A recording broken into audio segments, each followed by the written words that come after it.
Hey guys! So super random, but I wanted to give this a try, so we'll see how it goes. But I'm going to call this Reflections with Rebecca. So about 2 years ago, when Amelia was 8 months old, I had started on a journey with my family. And that was that I had decided to go back to school. So I went back to get my Master's of Arts in Counseling Psychology. So when I finish, I'll be a psychotherapist. But I'm almost done in 9 weeks, and I've learned a lot, and I just wanted to have an outlet to share some of what I've learned with you and how these ideas have changed my life, and just to give you some food for thought to take away with you. What I'm saying is a recipe.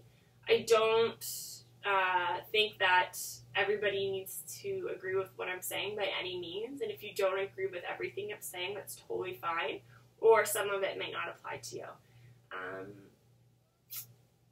So that's okay. You are free to take what you need out of my recipe. I'm going to speak passionately about what I do speak about because I think it's really important to be true to yourself. But I don't think what I'm saying is an absolute way of life or an absolute thought process. It works for me, and it's kind of how I see life. But again, totally open to different perspectives. And yeah, as I said, it's just a recipe. Take what you need. Throw out what you don't. So throughout my master's, I really began to question, why are we so unhappy in North America? The more I looked at statistics, the more I learned that in North America, we have some pretty significant mental health statistics. So, for example, we have the highest depression and anxiety disorder rates in the Western world. So what this means is when you look at other non-Western countries, especially countries with high amounts of conflict or poverty,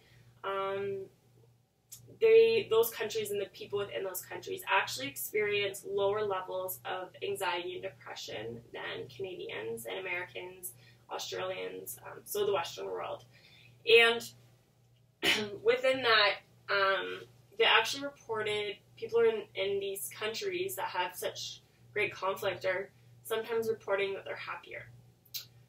So about 10% of people in North America, Western Europe, and Australia, and New Zealand are going to experience clinical depression throughout their lifetime, compared to approximately only 8% in the Middle East and 6% in Asia. So when I learned about these statistics, I began to wonder why. Our statistics are historically significant because they appear to be getting higher, and this was just something that was really interesting to me and just got my brain growing. So at first I thought, well, I can explain this.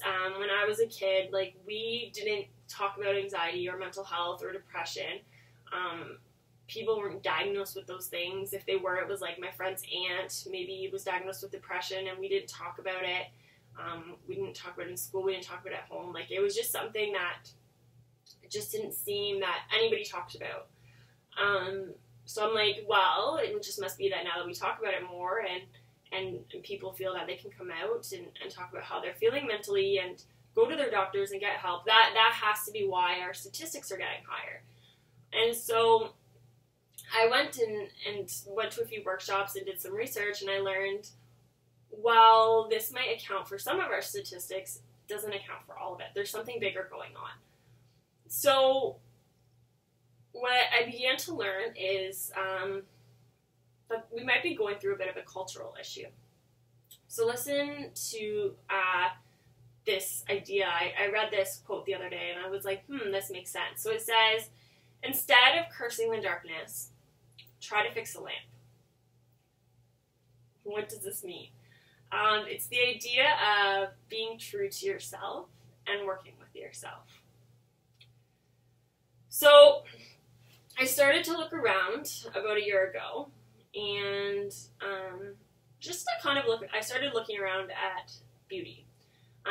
When I had my daughter about 2.5 years ago, I had a really hard time getting back to my weight prior to getting pregnant with her, and this was really hard on me.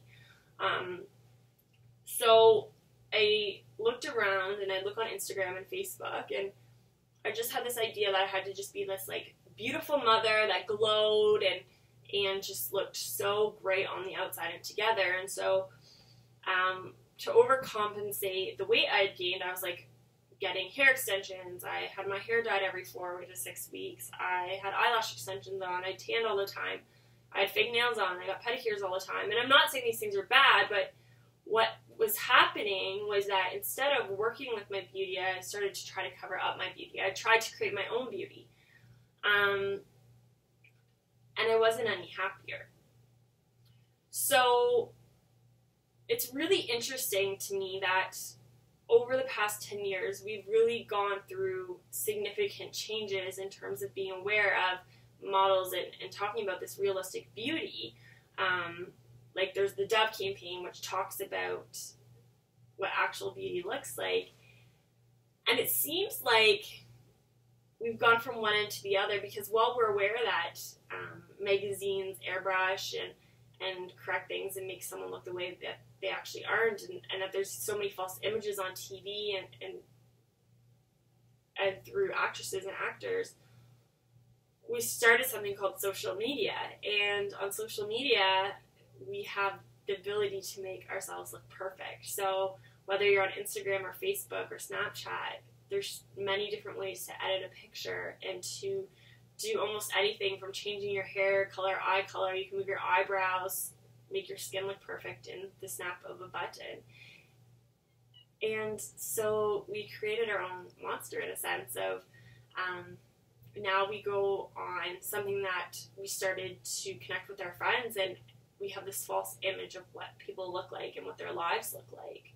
And I think this is important in relating this to our mental health states, because we're constantly feeding our minds with this information and with these images. And in the meantime, we've lost what true beauty is. I actually decided to record this video after I got out of the shower, and I'm breaking out of bed, and I haven't done my hair, and I'm just getting ready for bed. I'm in my pajamas. But I want to go back to a place where real beauty is appreciated and accepted, and that we recognize that perfection doesn't exist, but that's okay. I have a 2.5-year-old daughter now, and I look at her and I think I would be devastated as a mother if she grew up feeling like she had to cover up who she was. She's beautiful in so many ways, and like, I would love for her to grow within who she is and to expand within who she is, but to try to change who she is or cover up who she is would be very difficult to see. I remember in grade 10, I took this art class, and my teacher used to write on my art. She would go through it and put corrections, and to me, even though my art wasn't perfect, it was my creation and it was beautiful. And as I think about that now, I think that's really funny, but I went to her and said, can you put sticky notes on it instead of writing on my art? But with us, it's like the idea of we look and we have a line and we got to cover it up. It's got to look perfect, and we've just lost sense of loving who we are, appreciating who we are, and working with who we are. So just some food for thought this week. I know it's just out there, and yeah, weird post, but if you have any questions, you can reach out to me for sure. But over the past year, I've been doing a lot of self-work, and within that self-work, I began working on my outside and just accepting who I was. And it's funny because, first of all, I get to sleep in the morning, and my makeup routine has gone down, and my hair routine's gone down, and maybe it's some more sleep, but I look in the mirror and I recognize who I am, and I'm happy with who I am, and I'm okay with the fact that I have a wrinkle, and I have a few gray hairs coming in, and sometimes I have a blemish here or there. I still paint my nails and like all those things, and I'm not saying by any means, like, if getting your nails done brings you happiness, do it. Or if like having your eyebrows microbladed makes you happy, do it for sure. I'm not against those things. I obviously get my hair done. It's pretty highlighted right now, but what I'm saying is if you're doing things to cover who you are up and you're not doing them to work with who you are, start to question that a little bit.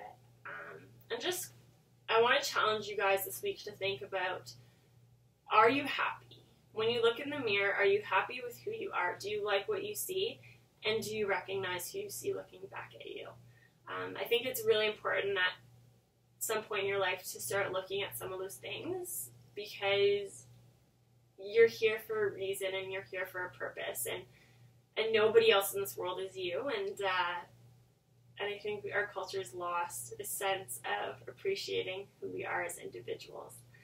So again, guys, I'm going to wrap this up. If you have any questions, feel free to reach out to me. I know it's just some surface talk in terms of I have a lot more to say, but I just wanted to throw that at you. And if you have any questions, feel free to respond below.